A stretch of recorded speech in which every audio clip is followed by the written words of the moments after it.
Olá, pessoal, tudo bem? Me chamo Paulo, sou estudante de enfermagem e atualmente estou cursando o segundo semestre. Estou aqui para dar uma pequena palestra a vocês sobre os impactos da poluição na nossa biodiversidade. Vou só compartilhar a tela aqui para ver o slide em um minuto.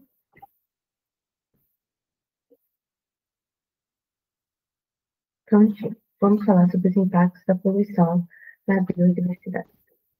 Bom, primeiramente, antes da gente saber quais são os impactos, primeiro precisamos entender o que é poluição.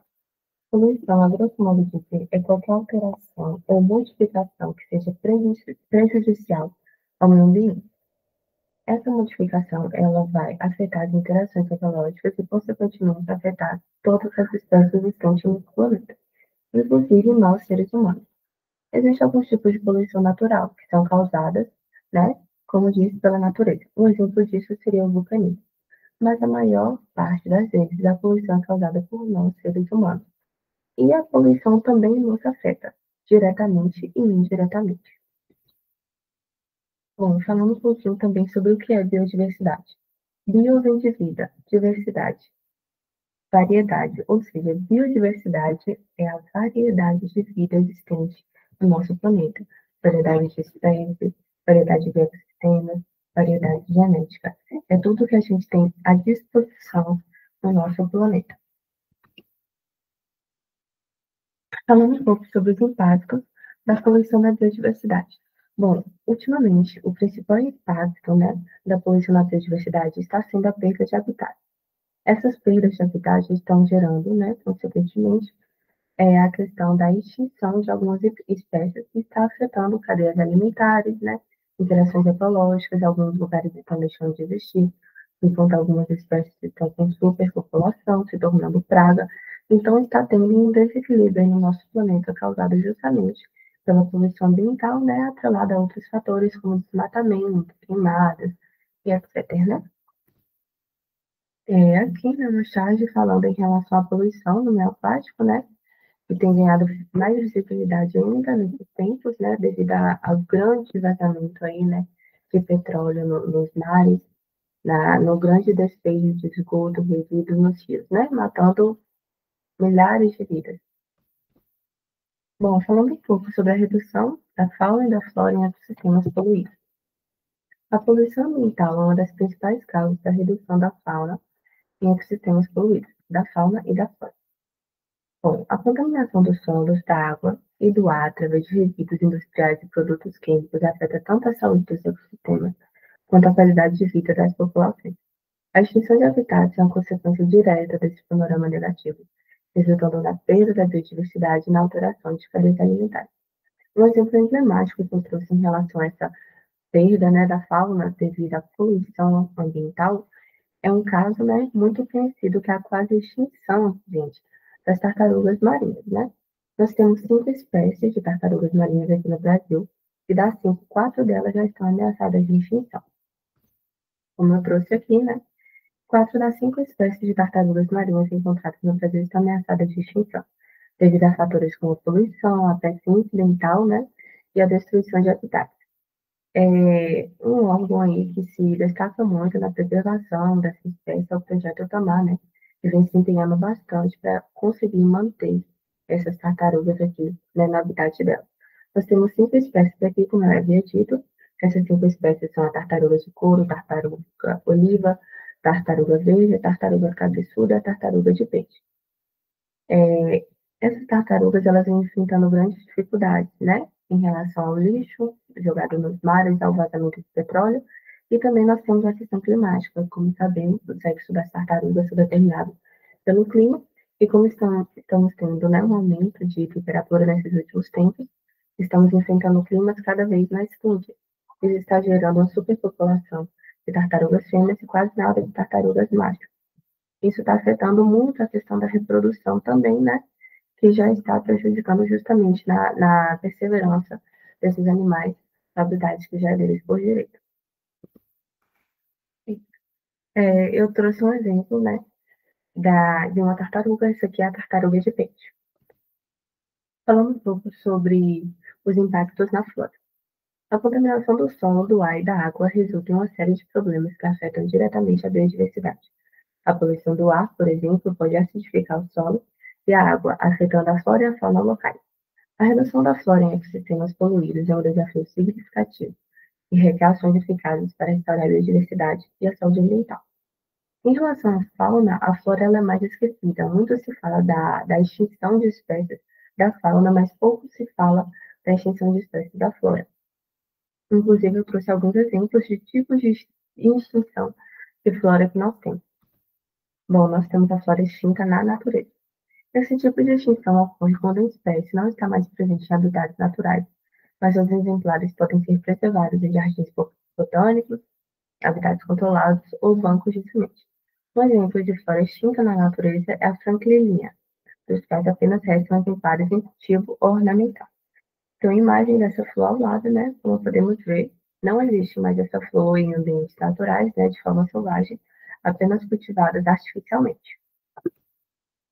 Nós temos a flora extinta em seu habitat natural, que refere-se a espécies que, embora tenham desaparecido num determinado ecossistema, ainda podem ser encontradas em outras partes do mundo. Um exemplo é o Astragalus baiamense. Desapareceu em algumas áreas da Espanha, mas ainda é encontrada em outras regiões da Europa. Um exemplo. Essa planta ela é típica da Espanha. Ela não é mais encontrada na Espanha porque ela foi extinta na Espanha, mas pode ser encontrada de forma selvagem em outros lugares. E por fim, nós temos a flora, que é completamente extinta. Não achamos ela nem em laboratórios, nem em jardins botânicos, nem em bancos de sementes, muito menos na natureza. Como ocorre? Ocorre quando uma espécie desaparece completamente, tanto em ambientes naturais quanto em ambientes controlados, e não há registros de sua existência em nenhum lugar do planeta. Um exemplo é a neosita, também conhecida como oliveira de Santa Helena. Bom, essa espécie ela é típica, como já diz o nome da ilha de Santa Helena, que fica numa ilha no Atlântico Sul, e o último exemplar selvagem dela foi encontrado em 1977, e os cientistas tentaram mantê-la até 1994, quando seu último exemplar selvagem foi morto. Ela foi declarada oficialmente extinta no ano de 2003. Agora, falando um pouco sobre os processos de bioacumulação e biomagnificação, que são impactos diretos da poluição no meio ambiente. A bioacumulação e a biomagnificação são processos que levam ao acúmulo e concentração de substâncias tóxicas nos organismos vivos ao longo da cadeia alimentar. Esses fenômenos são preocupantes porque envolvem compostos persistentes como metais pesados, né, mercúrio, chumbo, cádmio, pesticidas e poluentes industriais. Bom, trouxe algumas imagens para exemplificar, né, e distinguir bioacumulação de biomagnificação. O processo de bioacumulação consiste na absorção de substâncias ao longo do tempo. Um exemplo é, vamos supor que uma empresa joga resíduos químicos em um rio. Nesse rio, nós temos população de peixes, população de plantas. Vamos supor ali que um peixinho ali, ele entrando em contato direto com essa água contaminada, ele vai absorvendo essa substância com o passar do tempo. Começa em poucas quantidades, depois vai aumentando, aumentando, aumentando, até que ao longo do tempo ele acumulou muito desse poluente em seu organismo. Isso é o que chamamos de bioacumulação. Ela acontece apenas de forma direta, ou seja, através de respiração, alimentação ou contato direto mesmo. Já o processo de biomagnificação é muito fácil confundir ele com a bioacumulação. A diferença é que a biomagnificação ocorre por meio de níveis tróficos, ou seja, ocorre por meio da cadeia alimentar. Nós temos um aumento da concentração do poluente ao decorrer do que a sua cadeia alimentar vai subindo. Vamos supor que aquela plantinha daquele rio, né, uma alga, né, ela está contaminada com esse poluente. Aí vem o consumidor primário, que alimenta dessa planta contaminada. No organismo dele vai ter um aumento de concentração, ou seja, vai ter uma concentração maior do que tinha na planta. Aí vem o peixe e come esse consumidor primário. O consumidor secundário vai ter um nível ainda maior de concentração. Aí vem o consumidor terciário, que é um peixe maior. Ele come o consumidor secundário, que é um peixe menor, e aí no consumidor terciário vai ter um aumento ainda maior dessa concentração. Aí, por fim, nós temos o ser humano. Ele vai lá e pega esse peixe. Esse peixe ele é o consumidor terciário, ou seja, o nível de concentração de poluente no organismo do peixe já está alto. O ser humano, ao se alimentar desse peixe, o nível aumenta mais ainda, porque nós temos esse processo, né, gradativo, progressivo, dessa contaminação aí através mesmo da cadeia alimentar. O que isso quer dizer? No processo de biomagnificação, os níveis tróficos superiores apresentam maior concentração de substâncias de poluentes em vista dos níveis tróficos inferiores. Agora falando um pouco sobre alguns exemplos, né, de extinção mais próximos da gente, né? A Bahia enfrenta uma grave ameaça à biodiversidade. Uma lista de espécies ameaçadas de extinção que inclui tanto a fauna quanto a flora. Entre as espécies ameaçadas se destacam a maçaranduba, o oiticumbuca, o bambuzinho, o olho de boi e o paio-de Dessas espécies em risco de extinção, a gente tem 744 espécies da fauna e 1.255 da flora.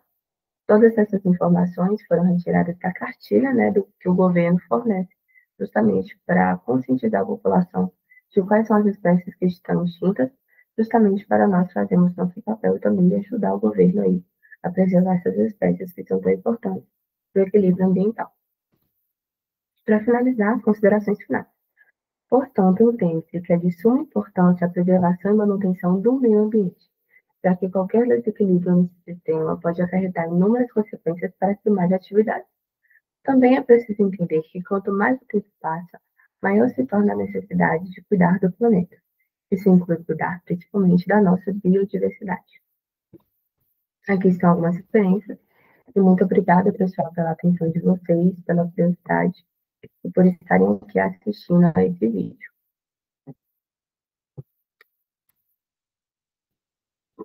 Bom, foi isso. Espero que tenham compreendido um pouco a gravidade do problema e que todos possamos contribuir para um mundo melhor. É isso. Muito obrigada.